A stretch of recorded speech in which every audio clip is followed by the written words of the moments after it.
Welcome to the second in our series of conversations titled Of Bridges and Beaks, the Constitution at the Crossroads. This is a series that's being organized jointly by the India International Centre and the Vidhi Centre for Legal Policy. And our topic today is the rather mysteriously titled Article 282, Fiscal Federalism and Centrally Sponsored Schemes, Scratching the Surface. I say mysteriously titled for a very simple reason, that throughout my entire legal education of over a decade, Article 282 never really made it to our syllabi. It wasn't discussed in law school. In fact, I didn't even know of the existence of the provision of the Constitution. But it was only when working with the 14th Finance Commission that as a lawyer, I was intrigued by how such a provision, which has really flown under the radar for most lawyers, can play such an outsized role in the governance of the country. So Article 282, for those who know, has been routinely used to authorize centrally sponsored schemes. And think of the Sarva Shiksha Abhiyan or the National Health Mission or any other scheme that is critical in the governance of the country, and chances are high that they are a centrally sponsored scheme. Now, over the years, CSS have proliferated, and Article 282 of the Constitution has been the means that has authorized the centrally sponsored schemes. From the point of view of a constitutional lawyer, Article 282 appears clear as day, that it is agnostic to purpose and agnostic to whether the matter is a central or a state subject, allowing grants to be made by the union without any restrictions. At a time when federalism is on top of the political agenda, we felt it would be an opportune moment to discuss this topic, which may have been otherwise mysterious, but really should be front and center of the public discourse today. I'm delighted to welcome Mr. N.K. Singh. Mr. N.K. Singh, everybody knows him. He wears many hats, sometimes all at the same time. Most recently, he has been the chairman of the 15th Finance Commission, which has produced an excellent and voluminous report, which includes the issue of centrally sponsored schemes. And previously, he has been a secretary to the Government of India and a member of Parliament in the Rajya Sabha. And I'm delighted to welcome you, Mr. Singh, to this conversation. I'm equally delighted. Thank you, Mr. Singh. I'm equally delighted to welcome Yamini Aiyar. Yamini is the president and the chief executive of the Centre for Policy Research. Many of us know her originally as the brain behind the Accountability Initiative at the CPR, where she did pioneering work on public finance and public policy. One of the areas that Yamini has looked at very closely during her research are centrally sponsored schemes and the design of centrally sponsored schemes. And so we're delighted that Yamini, you could be here with us today. Thanks very much. Pleasure. And the context for this report is a recent report, the context for this discussion, is a recent report that was published by my colleagues at the Vidhi Centre for Legal Policy titled Fiscal Federalism and Centrally Sponsored Schemes, Rethinking Article 282 of the Constitution. So let me now call upon my colleague Ritwika Sharma, who's the lead author of the report and the head of Charkha, the Constitutional Law Centre at Vidhi, to give you a short introduction into this subject. Ritwika, over to you. Am I audible? Yes. Okay. Thanks very much, Arghya, for the introduction and for setting the context of this research report. Good evening, everyone. My name is Ritwika Sharma, and I lead the Constitutional Law Research at Vidhi. It was an absolute pleasure to work on this report on Article 282 and Fiscal Federalism in India. One of the avowed aims of Charkha, the Constitutional Law Centre at Vidhi, is to take deep dives into relatively underexplored parts or provisions of the Constitution. And that is exactly what we aim to do with this report. Before we jump into the panel discussion today, I would like to take a few minutes and present an overview of our report.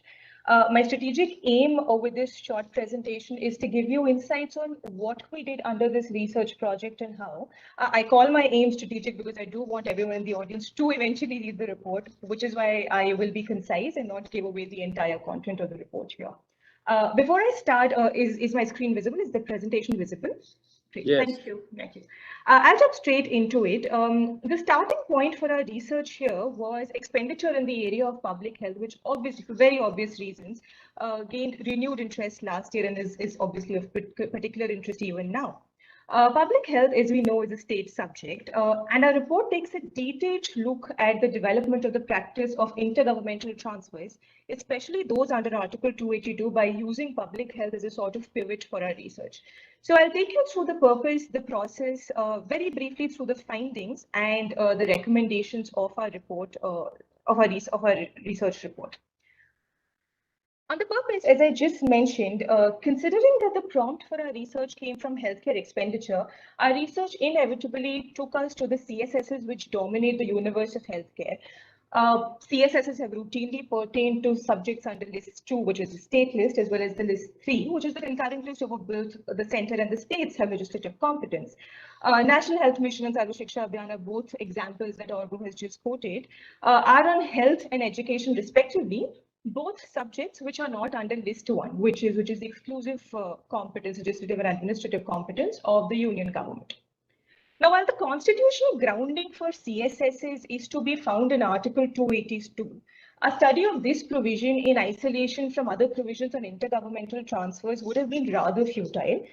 And this is where our research pitches in and analyzes Article 282 and sees how it came to be used for giving effect to CSSs. At the same time, we conduct a detailed historical analysis of Part 12 of the Constitution, which is on see exactly how those provisions came to be. And once having done that historical research, we position the practice of Article 282 against the background of the constitutional scheme of fiscal federalism. Very quickly, our historical research encompasses a survey of the drafting provisions governing center-state financial relations.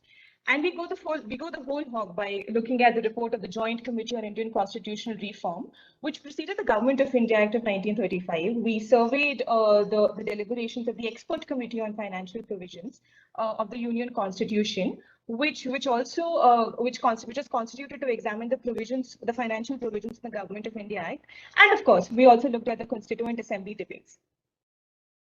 To marry our historical research with the practice of Article 282, we surveyed Finance Commission reports and Finance Commission reports from back in the day, as well as several other reports of other studies which have been commissioned by the government. Without going into the intricate details, I would like to take everyone through some of the pertinent findings which emerged from the research that we conducted. Firstly, as you can see on the constitutional scheme of fiscal relations between the center and the states, there were discussions. There were certainly discussions, some of them rather detailed, on specific aspects concerning financial relations, as well as the scope of the Finance Commission's role and functions. No suspicion, however, was evinced on the part of the provinces that fiscal support from the union, particularly at a time when we're talking of drafting of the constitution, fiscal support from the union would not come at the cost of states' autonomy, the provincial autonomy. At the same time, the Finance Commission was envisaged to be an independent constitutional body to effect seamless intergovernmental transfers. In fact, Austin has a rather interesting observation here. He said that unlike several other post-colonial constitutions where the specifics of intergovernmental transfers were incorporated in the text of the constitution, India seemed to have, the provinces in India put a lot of faith in the Finance Commission and post-constitutional machinery to not suspect how intergovernmental transfers or grants from the center to the states would have panned out. Article 282 remained bereft of any detailed discussion. Nonetheless, the scheme of financial relations remained cognizant of the fact that grants and transfers from the center notwithstanding, the provinces needed to be facilitated with independent funds of their own, so as to not remain dependent on the center for their developmental needs. We also had certain revelations on the practice of CSSs and its impact on fiscal federalism, the specifics of which can be found in the report. Now, post-1950, intergovernmental transfers broad spanned across two institutions, the Finance Commission and the Planning Commission. The Planning Commission, as we know, is not envisaged or set up under the Constitution. It was established, it was the product of a cabinet resolution, and so was the National Development Council, the NDC, as we mentioned here. So the Planning Commission as well as the NDC stood at the hem of affairs insofar as recommending tied and untied grants to states to meet their socio-economic needs was concerned. CSSs were also conceptualized and implemented based on recommendations of the Commission and the NDC. Now, routed via Article 282, transfers via CSSs were largely discretionary, coupled with the fact that they were also touching upon aspects under List 2 and List 3. And very soon, as we know, transfers via CSSs became a pain point for the fiscal federal architecture of the Constitution.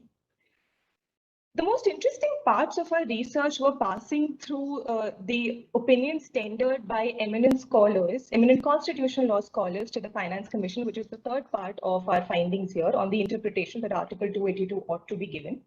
Now, during the tenure of the Ninth Finance Commission, particularly, two pertinent issues emerged.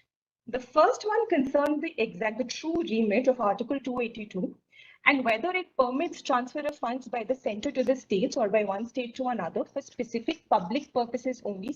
Public purpose is a term that actually appears in Article 282. Or does it also enable the center to make transfers freely for purposes outside their respective jurisdictions? The second issue pertained to the role of the Finance Commission with respect to recommending transfers under Article 282.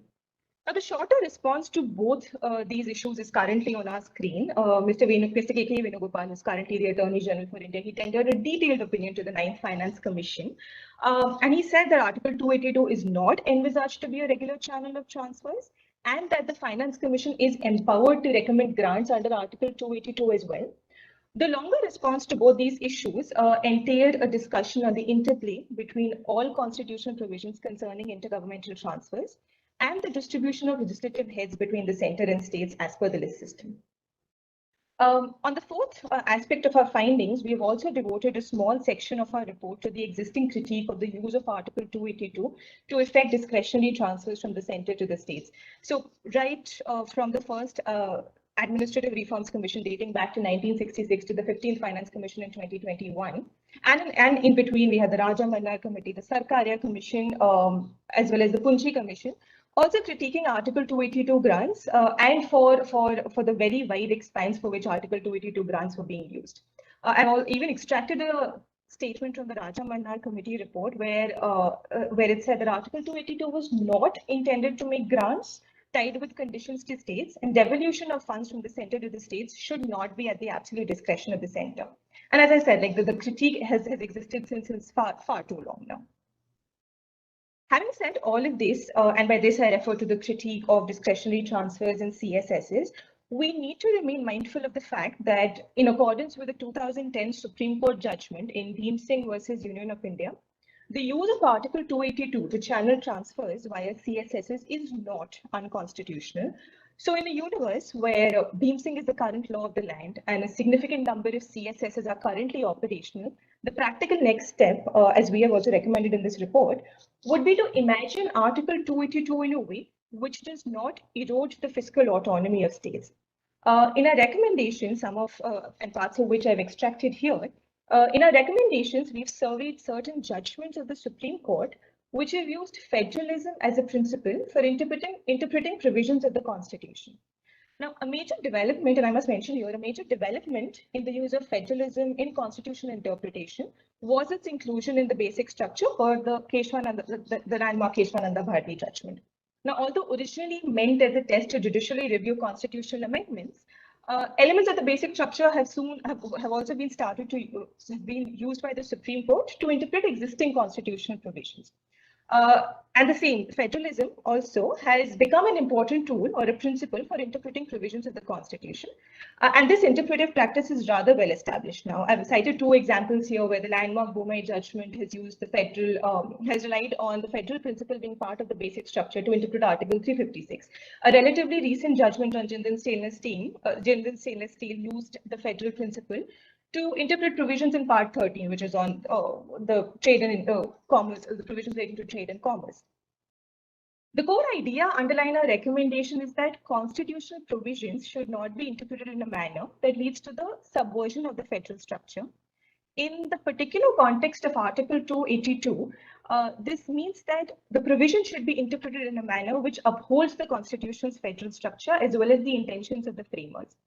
In effect, this must imply that the use of discretionary transfers under Article 282 should not supplant the major routes of fiscal transfers to the states, such as tax devolutions under Article 270 or grants in aid under Article 275. Rather, these discretionary grants should merely supplement those channels on a temporary basis and possibly for a special or exceptional case. I'll stop right here and leave you with this last slide, which has a structure or the chapterization of our report, hoping that this, along with everything that I just said, would pique everyone's interest in Article 282 and fiscal federalism. Thank you, everyone, for your time. Over to you, Arghya. Thanks very much, Ritwika, for setting this up so nicely. I think that's a nice segue to move to Mr. N.K. Singh to share his opening remarks, particularly based on his recent experience as the chairperson of the 15th Finance Commission and his much longer experience as a bureaucrat with the Government of India. Over to you, Mr. Singh. Well, thank you very much. Thank you, Arghya, for this opportunity to participate in the second of your Bridges and Breaks, the Constitution at Crossroads. And let me begin by congratulating the authors, Ritwika, Mayuri, and Kevin James, for this outstanding piece of research, which I found exceedingly readable. In fact, as I was telling Ritwika the other day, that I have spoken during my tenure as the chairman of the 15th Finance Commission, whose shadows, by the way, you will continue to suffer or enjoy, depending on where you are placed, till 2026, because we were one of the unique commissions which was asked to give an award not for 5 but for 6 years, first year being 2021, and therefore this report is already underway. The issues which have been raised in this report, both by Ritwika and her colleagues, and the issues which have been very clearly outlined, raise several important other policy domain issues. And I think, notwithstanding the clarity of her presentation, I find that the entire range of the interrelationship between the 7th schedule, between 282, between 280, between 275 remains a clutter. And I think that it is a clutter because it is all right. My first observation is that the Bhim Singh issue was, you must remember, in a particular context. And that particular context should not be really made a generic way of testing the extent to which the provisions of Article 282 undercut the basic framework of the architecture on federalism in this country. So as I look at these distortions, I will point out to only 3 distortions, and then would be happy to join the other panelists in redressing this. First and foremost, what does 280 and 275 enjoin the Finance Commission to do? Very briefly speaking, and you know that the first Finance Commission came before the independence, because for the period 49 to 52, there was an interim Finance Commission headed by C.D. Deshmukh. And then that first Finance Commission came for the first period which we had. And this is the 15th Finance Commission, whose report is currently under implementation by the government. It had enjoined under the Constitution 2 basic functions. In simpler language, it enjoins what is known as the vertical split, namely taking an aggregation of all the revenues which could be aggregated, what proportion of that should be left with the union government, and what proportion of it should be distributed among the subnational governments or to states, in whichever way you take it. And the second important consideration was that having settled how much should go to the states, what should be a normative formula on the basis of which there should be interstate distribution of these resources among the states. In addition, of course, the broad provision was that any other matter which the president might refer to the Finance Commission in the interest of sound finance. So the words that the Constitution has used, in the interest of sound finance. Over a period of time, the interpretation of this term sound finance has only kept growing, which has given more and more areas seeking the Finance Commission's recommendations. Generally speaking, the experience has been that in respect of the financial awards, governments so far have respected the recommendations of the Finance Commission to be in the nature of an award and have accepted the core recommendations, namely the vertical split. There has been not one case where there has been a deviation. And then the grants given under Article 275, which incidentally, Ritwika, I think you are absolutely right. In theory, nothing inhibits the Finance Commission for making grants under Article 282 for subjects which may or may not have been covered by any centrally sponsored schemes and so on. But in practice, it has come to mean revenue deficit grants. Now, I must explain a second on what I call revenue deficit grants. So as a commission, what we do is we make a normative assessment of the inescapable revenue expenditure of a state. We also make a normative assessment of the likely tax buoyancy and the likely taxes which are to be realized. And if we find that in no reasonable way, given the need for ensuring fiscal stability and given the need for states to improve their revenue buoyancy, the gap is usually covered in such manner as the Finance Commission considers appropriate, and the gap, therefore, between inescapable revenue expenditure and the maximum revenue tax buoyancy is bridged by what is known as the revenue deficit grant. This is how it has worked so far. Now, what are the complications in this scenario? The first complication, which you very rightly pointed out, Ritwika, is the complication that the first Finance Commission comes at a time which is identical, the same time. In 1950, the Planning Commission emerges by a cabinet resolution. So what's the first consequence of this? On a lighter vein, and I'm sure that some of you will appreciate, on a lighter vein, Yamini, it might interest you that in the college where I went, where your father also went, the St. Stephen's College, I was speaking to, giving an interview. And one of the girls who interviewed me asked me about this.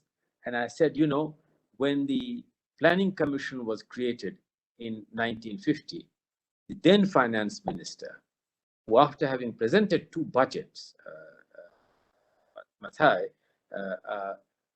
but presented the budget in 48, presented the budget in 49, but resigned in 1950 on the ground that the Planning Commission had emerged as an extra constitutional body, which was going to seriously undercut the role of the Ministry of Finance in the overall management of the finances. In practice, that's the origin of the use or misuse of Article 282. And it went through a tumultuous history because at that time,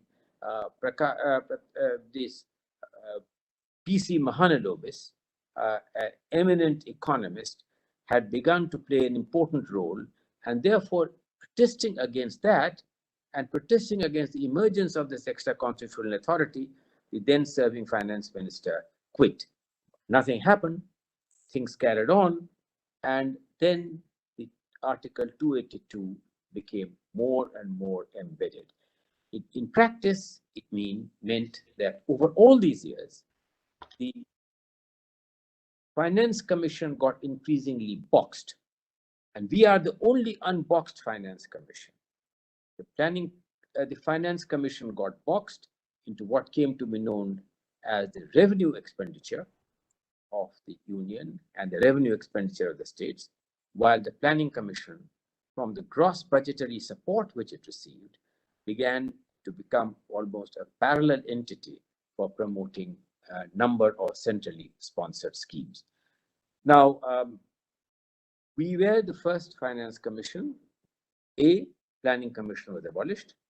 B, the distinction between plan and non-plan expenditure also got abolished almost at the same time, which has other implications. Therefore, the clutter, there was an opportunity which we had of trying to remove that one big clutter. We did make an attempt and have made an attempt in our recommendations to slightly clean up the clutter.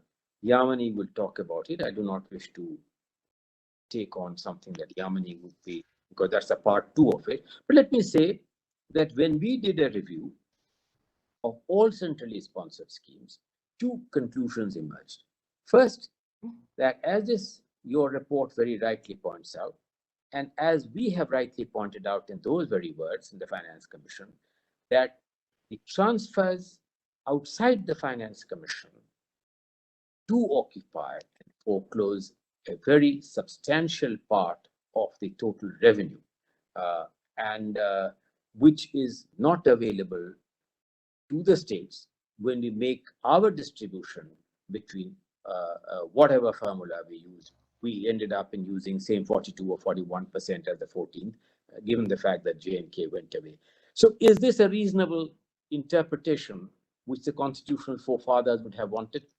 That the Finance Commissioners ab initio denied the opportunity for a total visit to all the revenue receipts for purposes of distribution between the center and the states.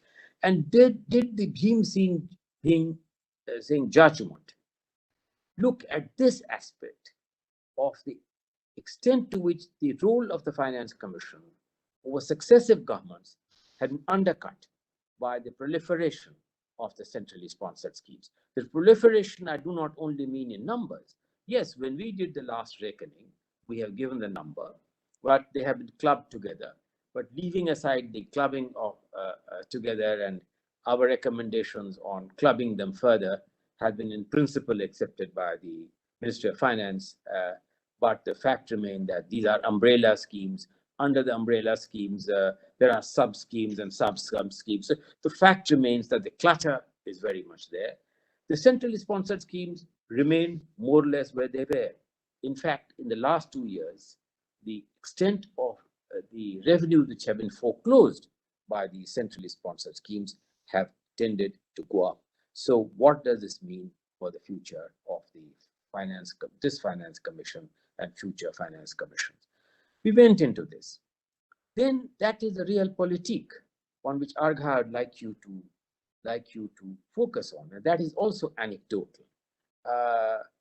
It was told to me by a senior policy maker that, look here, if you wiped out all the centrally sponsored schemes and did exactly what was the expectation of the 14th Finance Commission, and since you have worked, Arghya, with the 14th Finance Commission, and Yamini would be very familiar, when they suddenly increased the vertical devolution from 32 to 42, the expectations were that this would really result in a much greater and a much deeper rationalization of the centrally sponsored schemes, and would therefore restore pristine issues of fiscal federalism as was designed by those who had devised the constitution. Alas, that did not happen, which we know very well. That did not happen. It more or less remained where they were. But this policymaker raised an interesting point which may relates not to the statute, but which relates to the real politique. And that was this, that looking at the fact in which the world has moved over from an increasingly embracing a more and more centralist model of governance, both for the states and for federal entities, can the Prime Minister, in whose name any Prime Minister of any government, I don't mean this one, but there have been many Prime Ministers during the history of the 15th Finance, can the Prime Minister visiting a state, when a distress is brought out, can he say, oh, by the way, I can talk about defense, I can talk about foreign policy, as far as this issue on this immediate distress, on drought, on employment is concerned, I will convey your sentiment immediately, directly to the Chief Minister, who is more often than not. Is that a reasonable approach in a kind of a parliamentary democracy where after all, it is the will of the electorate, for which and to subserve which ultimately all institutions are designed?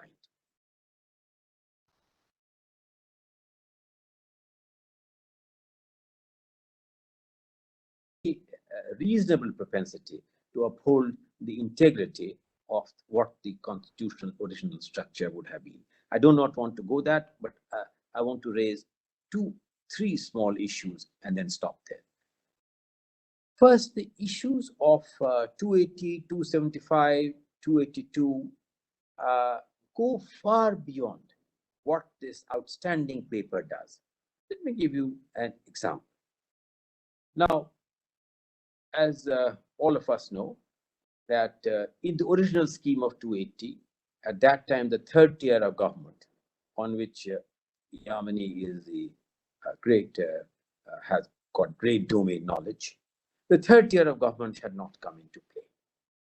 It has come into play by two constitutional amendments, 74th, 75th Amendment, and the finance commissions are not obliged to give any resources, but obliged to only fulfill another constitutional provision of augmenting the consolidated fund of the state to make the adequate resources available to the third tier.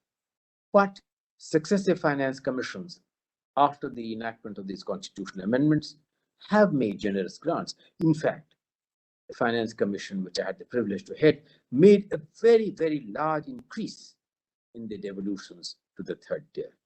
I obviously did so under, I did not know whether I was doing it under Article 282 or under Article 275, or did so in pursuance of Article 280 and the presidential reference, which wanted me to also look at the issues of the third tier. But clearly, they were outside the original scheme of things. And that's a subsequent development, much after the Constitution was adopted. The second example, so obviously, Article 282, we all agree, was designed to give flexibility. How is that flexibility to be exercised? My view, that is still an open question, both in terms of testing its validity in a larger context than has been circumscribed by the Heaps judgment. There is another important area, the whole issue of disaster and disaster management. Not an issue which was originally conceived of at the time of the Constitution being drafted, but that continues to be a very important source on which successive finance commissions, including the 15th Finance Commission, have made very liberal provisions, both for the State Disaster Management Fund, which resources go directly to the state, and to the National Disaster Management Fund, which is supposed to be used. And indeed, it is under this provision that during the pandemic, the Ministry of Home Affairs permitted the use of the State Disaster Management Fund and the use of the National Disaster Management Fund for financing some aspects of connected with the pandemic. That's also outside the scope. So when we did make those large provisions, I'm not very sure of whether I was doing it under Article 280, 275, or Article 282, but these provisions were made in pursuance of the presidential directive. I'll stop that aspect there. But there are other complications. One complication which we need to take forward is, Arghya, you mentioned, and Ritwika, you mentioned about the Part 12 of the Constitution as being central in the division of the financial powers. I think that certainly in the work that I'm doing, I'm looking at the clutter created by GST and the extent to which far-reaching constitutional amendments in the Part 12 of that constitution has been made, and the constitution of the GST Council. I say this because the Finance Commission is not a permanent body. Indeed, we should not be pleading for self-perpetuation, but in most other federations of this nature, the Australian or the South African and so on, the commission which assigns this is a continuing body. In our case, that's an issue on which the Constitution shall. But the reason why it has become more relevant today is because the GST Council is a permanent constitutional entity. We make the split on the vertical, we devolve on the basis of certain assumptions.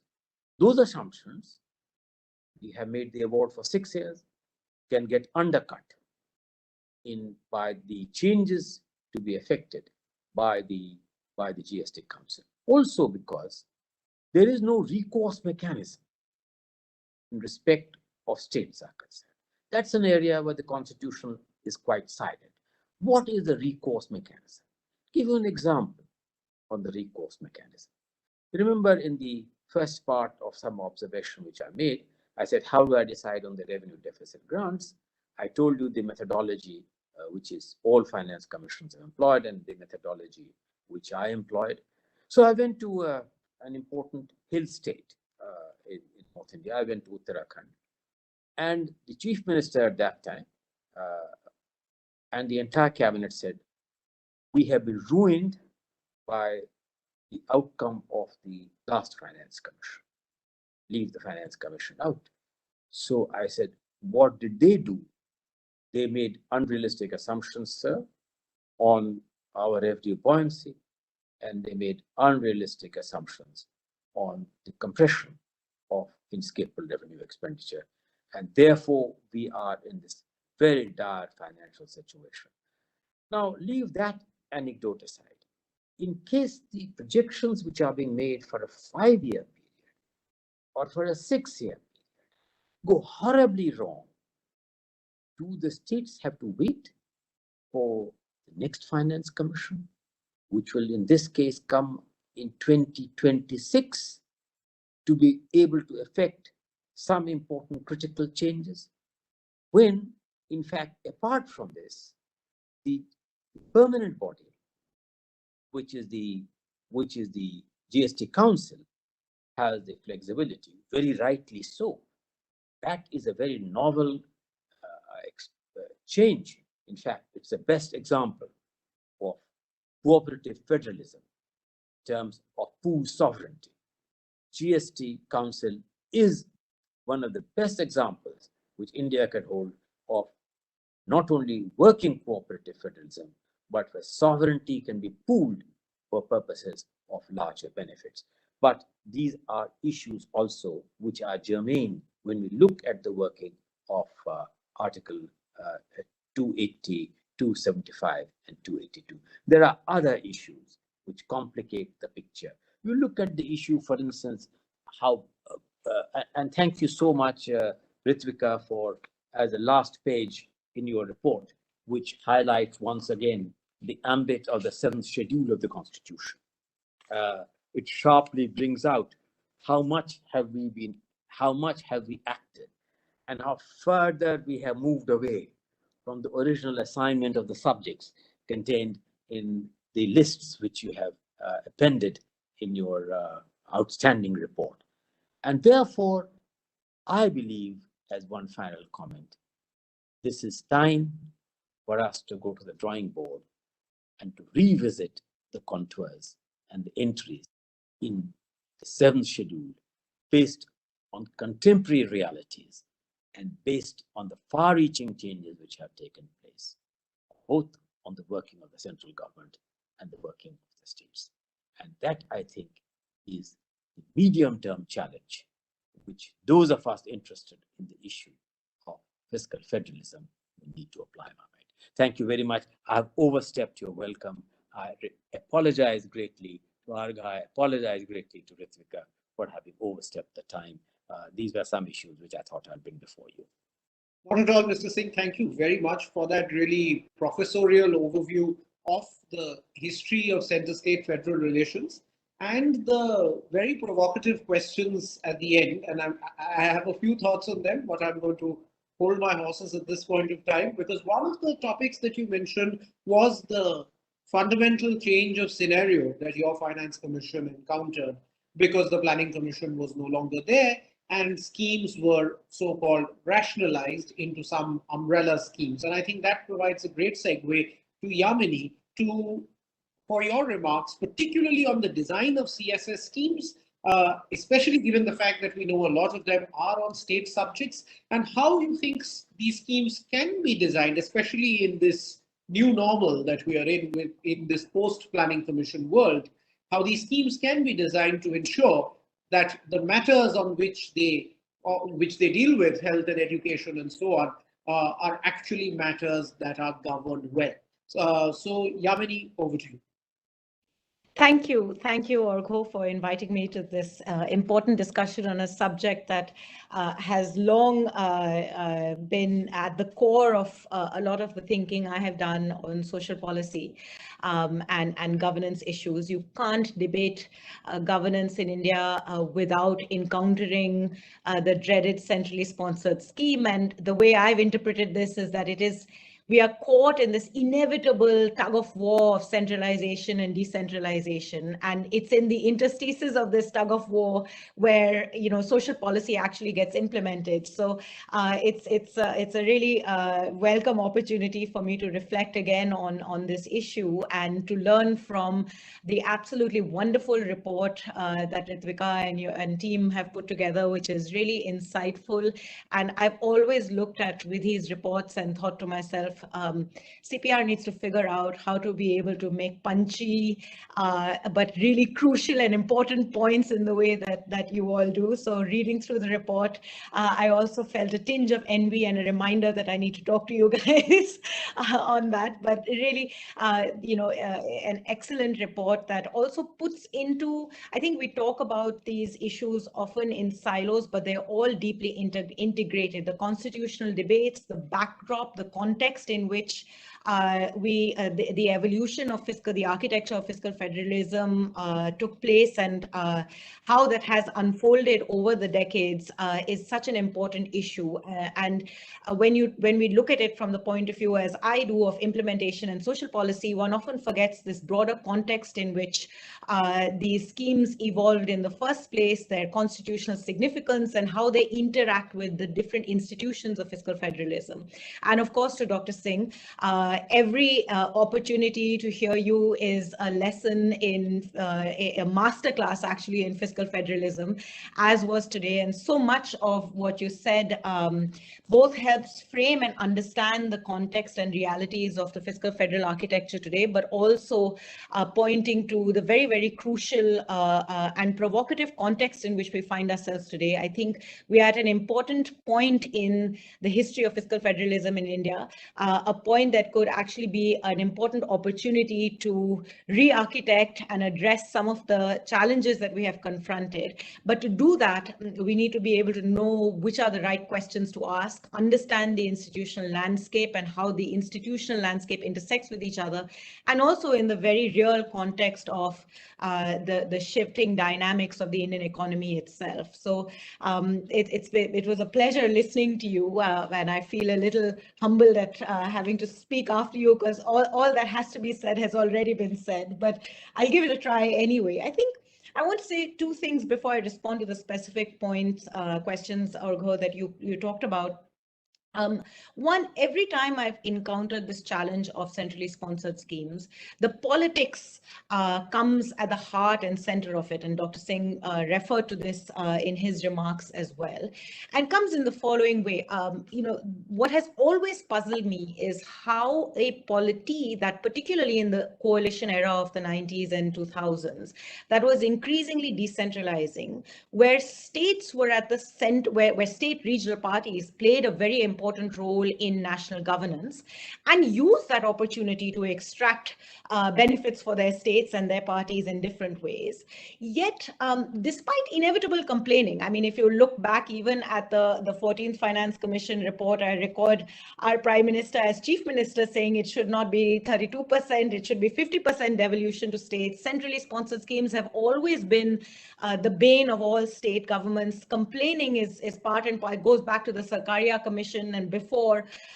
Yet at that core juncture, when regional parties played such a pivotal role in national governance, the complaints never translated into a political momentum for shifting the architecture of our fiscal federal structure. And, you know, even though the Planning Commission was always lamented as this sort of behemoth of and at the heart of the centralizing tendencies, nothing really moved in that direction.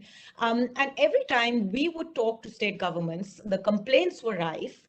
And yet there didn't seem to be any movement. And one of the reasons why this seems to have happened, that despite decentralizing polity, there was a relative comfort with a relatively more centralizing fiscal architecture at a time also, I must add, where states were becoming the forefront of innovation and change in social sector reform. So whether it was the public distribution system, whether it is education, whether it was even rural roads, housing, all of these different programs, innovation was taking place at states, and state elections were very much anchored around welfareism. So the capability of chief ministers to demonstrate good quality public service delivery or effective welfare delivery meant that you get a Raman Singh that comes back 3 times, you get a Nitish Kumar that came back, just in the JDU sort of configuration twice, and so on and so forth. So welfare politics was at the heart of state politics,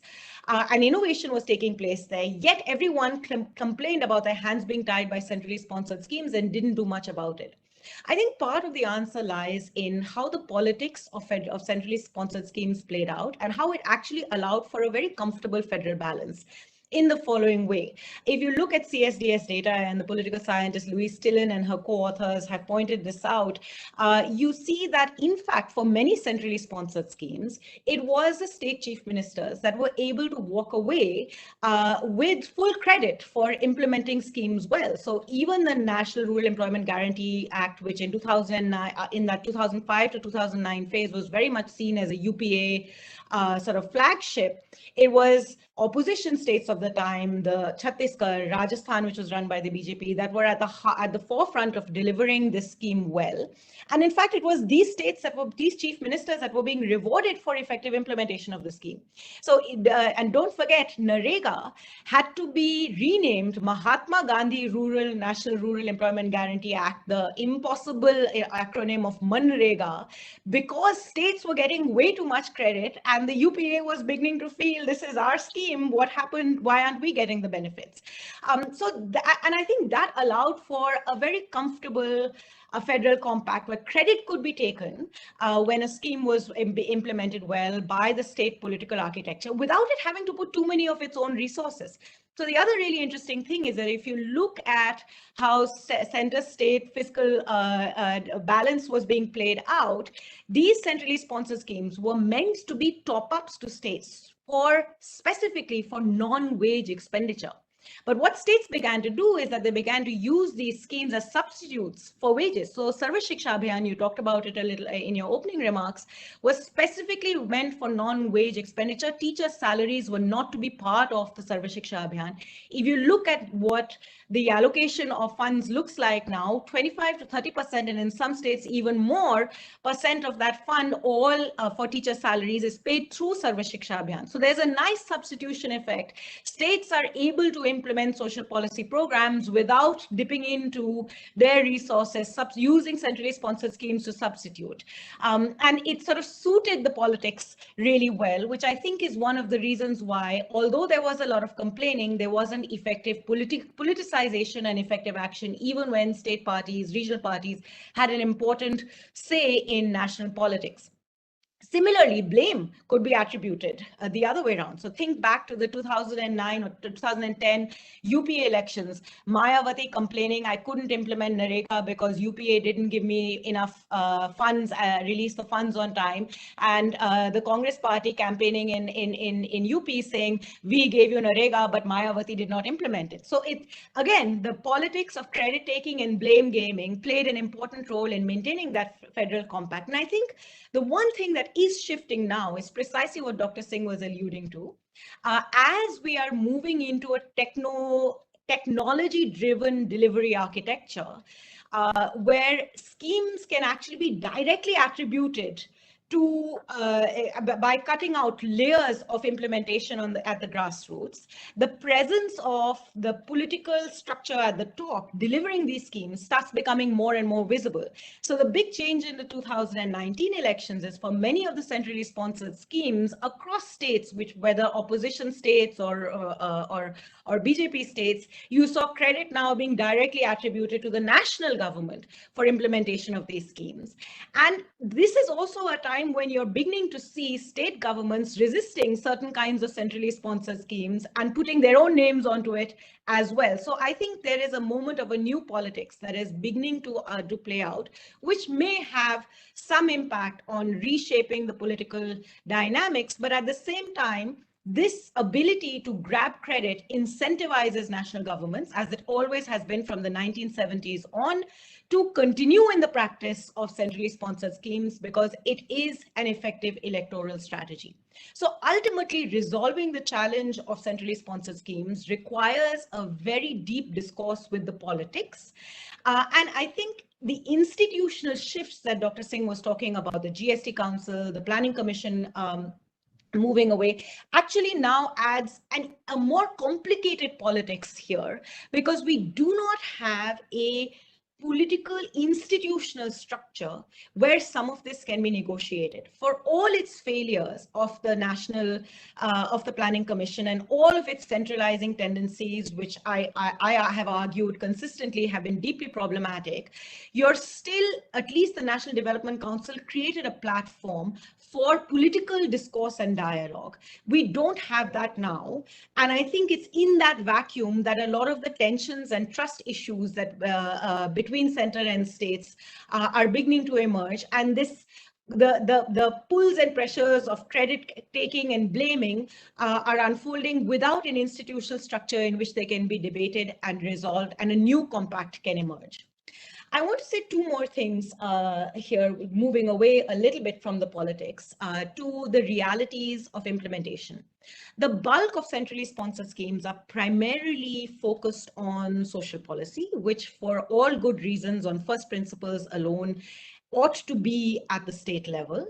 And in fact, some of these ought to play out at the local government level. After all, social policy programs differ, their needs and priorities differ according to the developmental paths of different states. There can be no one-size-fits-all model. And when you do create a one-size-fits-all model, you end up distorting implementation significantly. So it's a worthy question to ask. Should Kerala necessarily be prioritizing Narega as part of its rural development portfolio? It's a worthy question to ask whether or not Tamil Nadu needs to emphasize urban cash transfers over a national rural employment guarantee program. It's a worthy question to ask whether Bihar wants to spend more on education than it does on health. I mean, I'm being provocative, but you know, the different developmental trajectories of states have different needs. And when you create a one-size-fits-all architecture, you end up creating a context where the incentive for money, because our bureaucracy and fiscal architecture is designed in such a way that accessing funds is important. There is also a fungibility of money. And it does mean that the implementation of these programs don't necessarily map onto the realities and the developmental needs and priorities of states. What this centrally sponsored scheme story has also done in the process is that it has atrophied the planning capabilities at state level.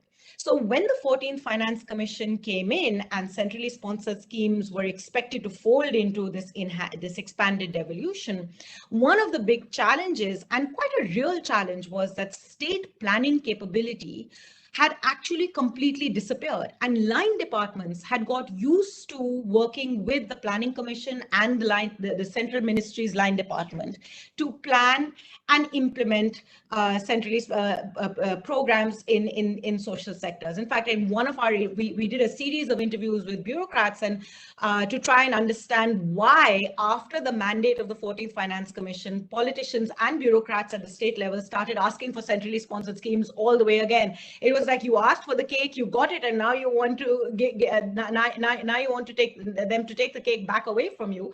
And one of the things that they said is that states have now, especially states with weaker capacities, have now got used to implementing. They do not have the capability of planning. So you created a vacuum. There's a history of institutional atrophy and undermining of capabilities or lack of building of those capabilities.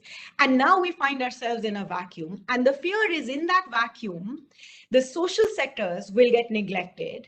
And therefore, we want these centrally sponsored schemes back, because this is the only way we can protect our pool of funding, and we don't have to constantly go back to our finance departments to negotiate.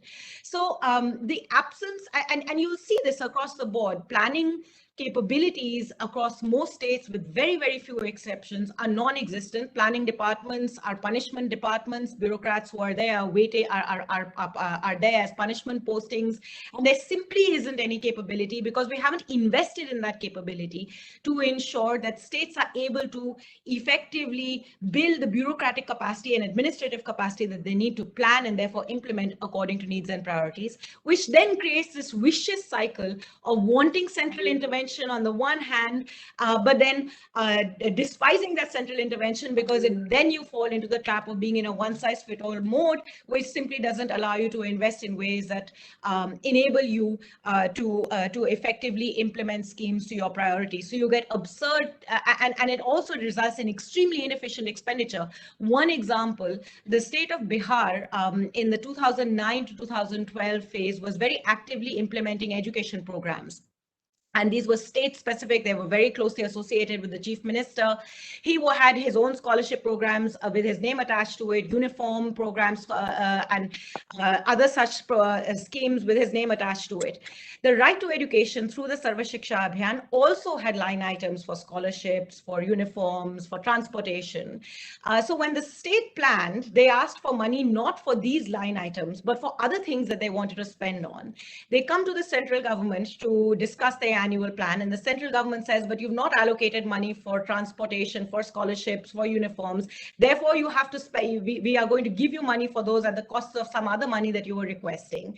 They receive these monies, but the chief minister wants to spend his own resources on programs that he can associate with his name. It's electorally sensible, and that's how local politics should and must work. That's democracy. So these three very crucial line items remained unspent.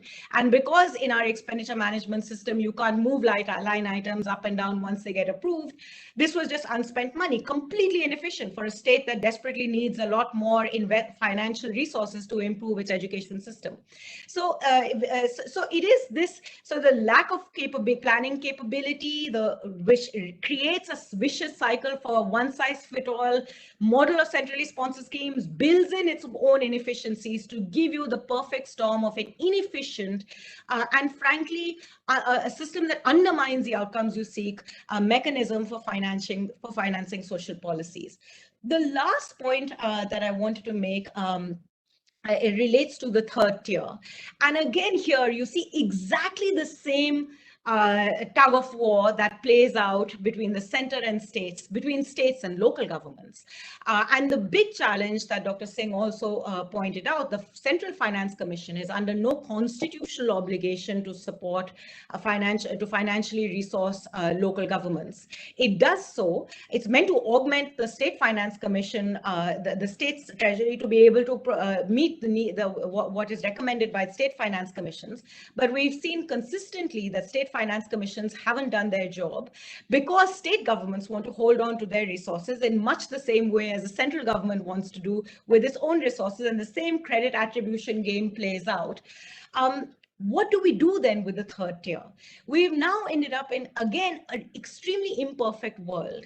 The centrally sponsored schemes were often used as a mechanism to empower states, to empower local governments too, by trying to cut away from what was given to states by directly providing funds to local governments. Constitutionally, exactly the wrong thing to do, but it is the only source of money that the panchayats in particular were getting, because most of the centrally sponsored schemes were for rural local governments, again leading to very poor quality implementation.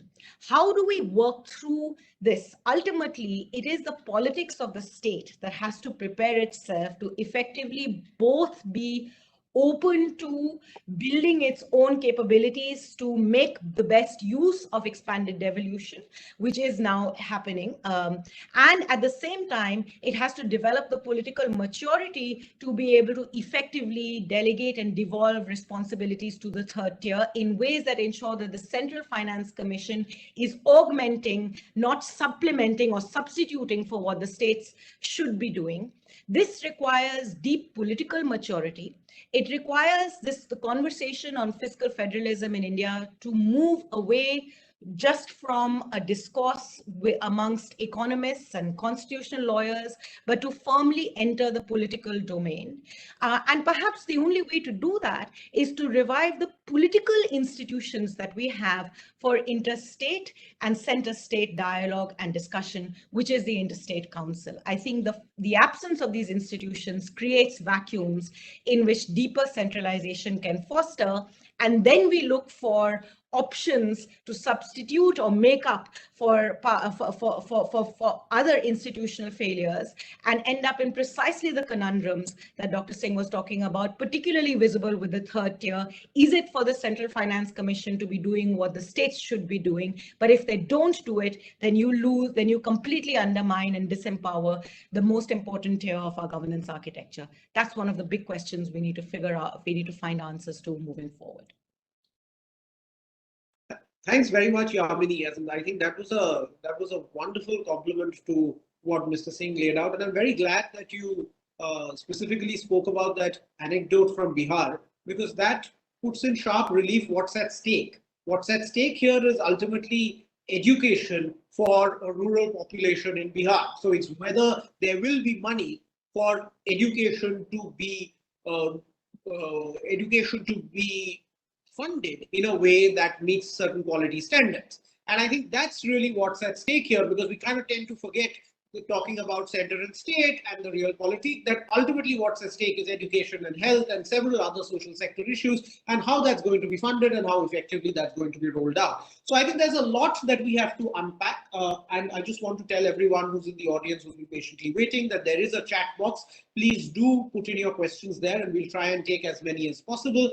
But just to abuse my position as the moderator and try to bring some coherence into the discussion, I think there are three fundamental issues that are coming up. There are several, but I'd like to focus on three. First is this question of the real politique of centrally sponsored schemes, because I saw in both what Mr. Singh was saying and what Yamini, you were saying, is that on the one hand there is an instinct that Mr. Singh, you pointed to with the discussion with the bureaucrat, but the Prime Minister really can't say that, go and talk to the Chief Minister, as well as the political convenience of taking credit or passing the buck. So that's on the one side, which are kind of strong political reasons for the centrally sponsored schemes to continue. But on the other side, there is, as Ritwika pointed out, the law, the intention of the constitutional framers, and the Finance Commission. So the first sort of theme that I'd like to discuss is where you think this penny will drop. And related to that, which is the second, and Yamini, you ended with this, that we need better coordination mechanisms between center and state. And you did point to the rather moribund Interstate Council, but I'd like to put a question in relation to something that Mr. Singh said, that whether, or maybe alluded to, as to whether we think that it's time for the Finance Commission to be a permanent body. Because at the end of the day, that's really ultimate body that determines financial relations between center and state? And is it time, especially post the Planning Commission, for it to be a permanent body? And the third set of questions is around the 7th schedule, whether we need to think about revisiting it, particularly now that we have 3 tiers of governance and not 2. How can we think about all these 3 tiers in the 7th schedule? So, Mr. Singh, I'm going to start with you. And I know that this question might be a little inconvenient, but since you're no longer chairperson of the Finance Commission, I can ask you this. Do you think the Finance Commission should be a permanent body? I think that much rather that you pose this question to Yamini, because the last impression which I would like to leave is that having headed one, we are seeking to become a self-perpetuating body. We examined all this and we steered clear. But there is one proposal which is in public domain, which is there in our recommendations of the Finance Commission, which is to constitute, one of the terms of reference of the Finance Commission was, where this was a bit different than other Finance Commission, was to give a fiscal roadmap for the general government, which meant the general government being the central government and the state government. And we did suggest the constitution of an intergovernmental framework on the whole issues of fiscal policies, which means debt, which means also expenditure, which means a whole lot of things. That is part of the recommendations of the Finance Commission. And the central government has not turned this down. They said that this is going to be examined more carefully with its implications. So I'll leave that question to, in case Yamini wants to add anything more to that. But I do want to take this this opportunity to make on your other suggestion. Mr. Singh, I'll just come to that in one moment, as in just if you give me one moment. Yeah, please. And so that I can just quickly get Yamini's view on this, because I'm cognizant of time. So Yamini, as in very quickly, since the Finance Commission is not permanent now, do you think that there needs to be a change, or do we need to think about the Interstate Council or some other kind of body, as Mr. Singh's recommendation suggested? I think we definitely need we are currently in the midst of an institutional vacuum. We have many institutional silos that are emerging. The GST Council is one. The Niti Aayog doesn't have a fiscal responsibility, but it seems to play some coordination responsibility is another.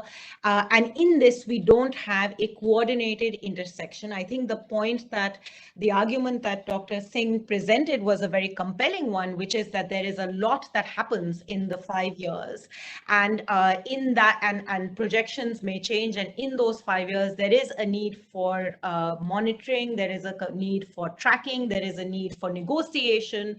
So whether this is in the form of a permanent Finance Commission body or an overarching governance structure that ensures coordination across the GST Council, the Finance Commission, sort of ministries of finance are supposed to monitor and coordinate with each other over the Finance Commission recommendations, and the Niti Aayog is an open question. But this absence of a coordination mechanism and an institutional space that enables that is a serious problem.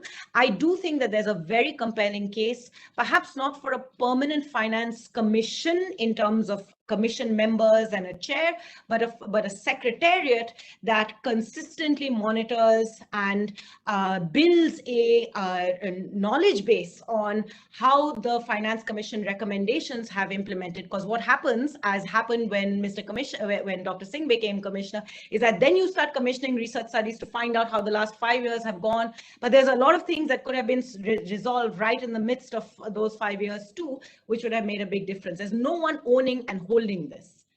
Absolutely. So I think what's emerging is that perhaps we need the Finance Commission itself to be independent, but whether it can play this role and fill this institutional vacuum is still an open question.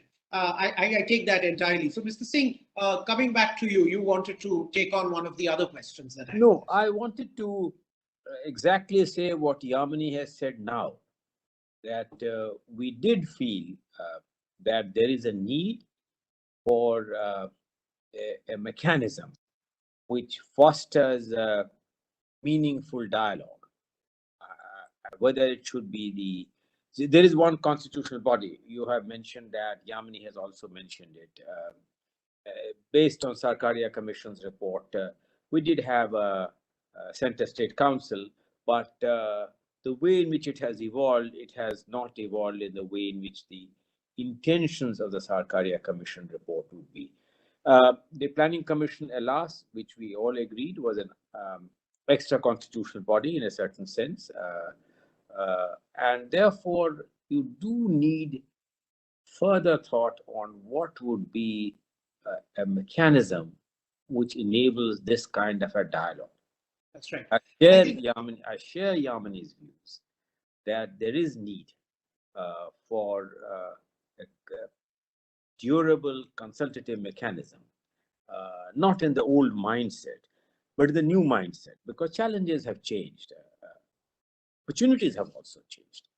I mean, I totally, for instance, agree with Yamini that the capacity in states planning board, particularly after the abolition of the Planning Commission, is rather weak, and that we require.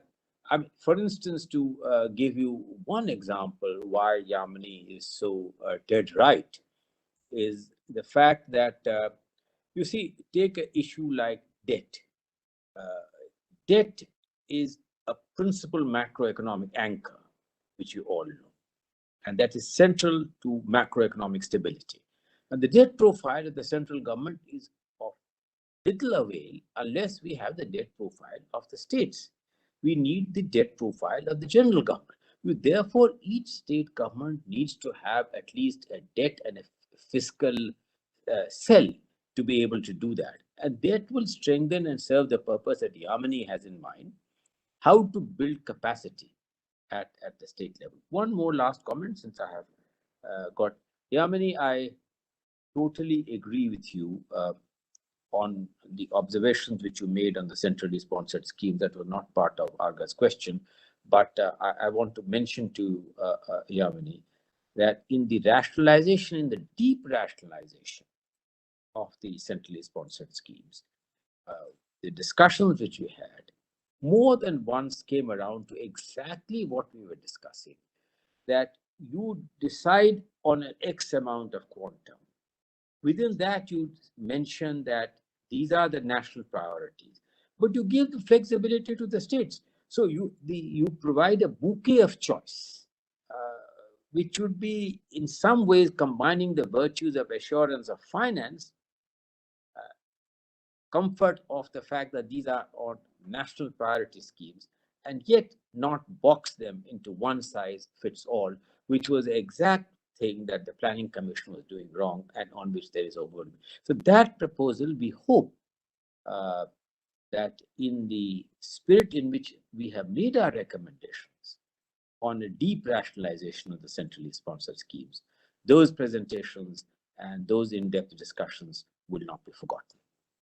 Great. Thank you very much, Mr. Singh. There are two questions from the audience which I think would be useful at this juncture, and perhaps Yamini, you could take them. Rajesh Mahapatra and Mithilesh Jha both asked as to if we were to have this alternative mechanism that fills this institutional vacuum, then should we be thinking of something more representative than the Finance Commission, which ultimately is appointed by the center? And perhaps, if I may add my little two bits, something perhaps along the lines of the GST Council, which may be more messy, but all politics is messy and should be messy, but at least is representative. And I think, frankly speaking, has a very sophisticated structure of including both center and states. So what is your thought on that? No, absolutely. That's why I hesitated from saying that there should be a permanent finance commission. Perhaps there should be a permanent secretariat, which does has a certain technocratic role and responsibility. I think, but let me say something else. I think one of the important things that we must remember is that we are talking about center-state relations in the context of an increasingly integrated and complex economy. Integrated in the sense that we have a national labor market. I mean, if there's any worse way in which we could be reminded of this, it was through the lockdown. The movement of people tells you how much labor actually moves across internally in this country, even if we choose not to document it effectively or have good enough data. We have an integrated goods and supplies market. After all, procurement in Punjab went into a complete mess in April of 2020 because West Bengal had closed down its jute mills and the gunny sacks were not available on time. It's a very integrated economy, and there is a economic efficiency argument to say, just like we said we needed a GST council, we also need to talk about a national agriculture market. We need to talk about integrated social protection. One nation, one ration card is only one example of that. So there is a huge pull for the need for greater integration between center and states for economic efficiency's sake per se. At the same time, the expectation that 20, 30 years of economic reform would get you to a place where states' developmental trajectories would converge rather than diverge hasn't taken place. Southern states are in a different place to the northern states. The eastern states are a different place to the western states. Convergence hasn't happened for a whole host of complex reasons. So we are now in a very complex context where there is a need for integration, but the fiscal needs of each state are actually quite divergent, and compensation from richer states to poorer states is in fact becoming an economic necessity. How do we balance all of this out? There is a political challenge here. At the same time, there is also an economic challenge and a big challenge to the fiscal architecture. And the only way to resolve this is by thinking about an overarching political institutional structure where this political negotiation can take place. But within that, you need to have technocratic integration. So I would my best case scenario, and this is completely utopian. I know that the Interstate Council has not actually functioned as it was envisaged. There's no political will to do so. It's a moribund institution, but it's constitutional, and it requires a political interchange, and it has a secretariat. Now imagine a context where you have that Interstate Council that actually does the high-level political negotiation, but then you have councils of ministers in the structure of the GST Council itself. So social protection if you have to think about urban social protection with mobility in this context, very difficult decisions have to be taken. How do you actually manage to allocate fiscal resources when a Bihari resident is lifting up his ration in Kerala? How does that actually work? You need that integration. When it comes to agriculture, and you have to think of a national agriculture market between states and borders, how do you figure these? So, think of it as a possibility of having these secretariats with ministerial representation and a consistent and constant dialogue that is both representative, brings in the technocratic elements of each of these, and ensures political negotiation. That would be my best case scenario. Well, that's great. And I think that's perhaps where we are headed. It might take a bit of time, as these things do and must. But I'll take another question from Saurav Paul, which goes in a slightly different direction. And Ritwika, perhaps you'll be the best person placed to answer this. As Saurav asks that, what is the role that perhaps the Supreme Court can play in generating conversation? Because the Supreme Court has taken on this dialogic function, as we've seen during the pandemic, where it's asking the center and states to come together, work together on oxygen and hospital beds, and so on. So do you think that the Supreme Court even has a role in this matter of fiscal federalism? So, by the way, I see it, I mean, the only instance that we know of a substantive interpretation of Article 282 and of the entire interplay between 270, 280, 275, 280, and 282 is the Bleen Singh judgment. Now, the judgment by itself honestly makes a very curious reading. because the exact sort of arguments that one would pit against the use of 282 were made in that case. The bench actually made similar observations, saying that discretionary grants under Article 282 were never meant to, or it wasn't the constitutional intention that they would bypass grants under Article 275. And then ultimately, having done all of this, the Supreme Court comes to the conclusion and says, but public purpose under Article 282 should not be given a restrictive interpretation. And specifically, the court says, very curiously uses the quasi-federal nature of the Constitution and says that the specific wording of 282 empowers both the union and the states to make grants beyond their respective legislative jurisdictions. So here, and so what we find is a public purpose shaped conundrum that has now seeped into the entire discourse under 282, where high courts have also been saying that public purpose should be given an expansive interpretation once there is a combined reading of public purpose under Article 282 and the directive principles.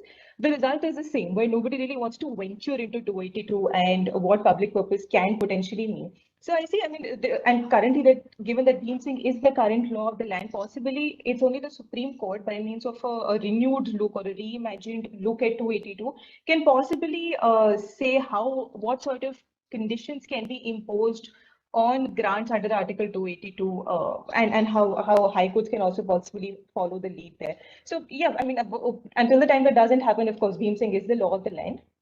But yes, possibly reimagined interpretation by the Supreme Court is the way to go forward. Certainly, Mr. Singh, to your point of if any Prime Minister is visiting a distress hit area of the state, certainly the Supreme Court will not get in the way of having him help the residents of that state. Can't be said of all issues, but certainly can be said of this one. So I'm going to come to my favorite topic, which is the 7th schedule. And I think, Yamini, where you left off on the fact that we are increasingly integrated as an economy, and we need to be. And even if I were to look at the Constitution, Article 301 gives the fundamental principle that trade and commerce throughout the territory of India shall be free. Of course, then it kind of gives a lot of exceptions to that, but the fundamental principle is that we are, or we are supposed to be, one market. Now, Mr. Singh, I'll put this to you. Given the fact that we need to be an integrated economy, given the fact that there is a natural trajectory that Yamini spoke about, where there is a lot of centralized, a lot of planning capacities at the center, a lot of the implementation capacities at the states, and that there is a 2.5 tier, it's really not a third tier, of local self-government that also exists. How do you see a federal division of powers in the 21st century, and how do you think that the 7th schedule can be thought of at this time? Oh, I wish I had a easy, credible answer to this very complex question. But before I try and make any comment on that, Yamini, I agree with you on your earlier observations that you need to have a permanent technocratic domain knowledge-based aspects, because that is very important. And overarching with that, a political framework based on the kind of representative function. And there's no simple answer. The other comment which in relation to your question, and this relates to a point that Yamini had also raised, that you did mention about the fact that a person from a laborer from Bihar, he then goes to Kerala and starts working there. What are his entitlements? So I think that the one more dimension whose power we must not underrate, but must fully factor when we craft the 7th schedule. That's the limitation, but that's also an opportunity, is the seamless power of technology. And I think that one nation, one ration card, that irrespective of where he is, he can pick up his entitlement, let us say on the public distribution program. The increasing use of direct benefit transfer, which technology provides very seamlessly. A lot of these governance mechanisms technology now, the speed with which it is moving, and if we can get the full wiring of broadband connectivity, either by land or by satellite connection, fully integrate India technologically, I think that's the time when we do need to revisit the contours of the seventh schedule. And I'll just give one more anecdote, not an anecdote, but an example. If you look at the first entry in the thing on list 2 entry of this outstanding paper, what does the first entry say? Police, railway and village police, subject to provisions of entry 2A of list 1. Police, clearly, we all know, is predominantly a state subject. Yet the complexities today are such that more money is spent by the Ministry of Home Affairs for helping state police in terms of look at the work which the CRPF is doing. Occasional deployment for every conceivable important occasion. It's a central paramilitary forces. Now, some people find this intrusive, but you can always, but the fact remains that the Home Ministry officials and the Home Minister mentioned to me, we are not doing it on our own. Please understand, Mr. Chairman, that we are doing it at the behest of the states. So when we do begin to recraft the seventh schedule, we will have to look at these contemporary changes. But where I fully agree with you is that instead of continuing with this clutter, this mess, and this belief that some degree of coherence and order will emerge, let us undertake this exercise. And by the way, undertaking this exercise, something which you mentioned, Ritwika, in your paper, and Yamini will be knowing this, as long ago, the Raja Mannar Committee, which went into this issue, suggested that the seventh schedule in its current form may have outlived utility, may have outlived the kind of issues that the forefathers of the Constitution wanted to address. So I think that the seventh schedule needs to be revisited to reduce the clutter and to bring greater clarity. Thank you, Mr. Singh. So Yamini, last word to you. How do we see the local self-government or the third tier in a reimagined seventh schedule? Because that's one of the problems, that it is a third tier in name, but given the fact that it doesn't have any original powers and it's all delegated power from the state, that it really hasn't come into its own. So if we were to reimagine the seventh schedule, how would you think about the third tier? So just two things. In the 2000s, a very detailed process of activity mapping was undertaken in the third tier. I was actually a research associate at the World Bank at the time when all of this was going on, and it was an intellectually really stimulating exercise. We had all these Excel sheets. We worked out first principles. We broke down every single function into its smaller activities and so on and so forth. And all these templates then went around, and you dig around in every state, you'll see this activity mapping, which clearly allocates funds, functions, functionaries in a very rational and sensible way across all tiers of government. And we know that the implementation has been what it has been. I think that at the heart of the challenge is the need for a deeper engagement with fundamentally what is the first principal function of center, state, and local. And until we don't have political consensus and social consensus, what surprises me often in social policy is how many times I find myself in arguments with those who work on education, on health, on social protection, saying that the center has given up its responsibility, when I'm saying, well, it's for the states to figure out how they should live up to this responsibility. These are state subjects, but all our lobbying is happening at the center, asking the center to. So it's only politically natural then that a new scheme, a new right will emerge at the center rather than at the state level. So this parsing out has to be done, and and it has to be done through a sort of a much deeper conversation so that we don't end up revisiting, but then rebuilding institutional clutter because we're not actually fulfilling the tenets of what is expected for us to do going forward. The last thing I will say on local governments, I think the one thing that we haven't done well enough is effectively give taxation powers to local governments at this, both at the municipal as well as the rural level.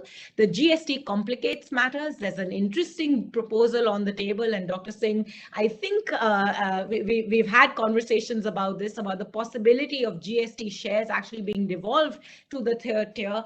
Until the third tier isn't an active participant in India's tax regime, both as the collector of tax and therefore being accountable for the taxes that it is collecting in effective service delivery, we will not have a mature federal architecture. That's true, and I think that is a new can of worms, which we can fully open on another day. But for today, we are out of time. So first of all, thank you very much to Mr. Singh and Yamini. I really found this to be, I know that you've done another session earlier this week, but I think this tag team works quite well. So I hope that this can continue several sessions. And to Ritwika for the wonderful presentation and the overview. I think it set the stage really well. And to our partners at the IIC, thank you very much, particularly to the tech team for putting this all together. And finally, last but not the least, to all the participants who were here on a weekday evening discussing this. I know it's Friday evening, but I can see outside that there's not much sign of COVID currently. So I hope that everyone has a good, responsible evening. And thank you very much for joining us today. Thank you and good night. Thank you. Thank you. Thank you. Thanks a lot.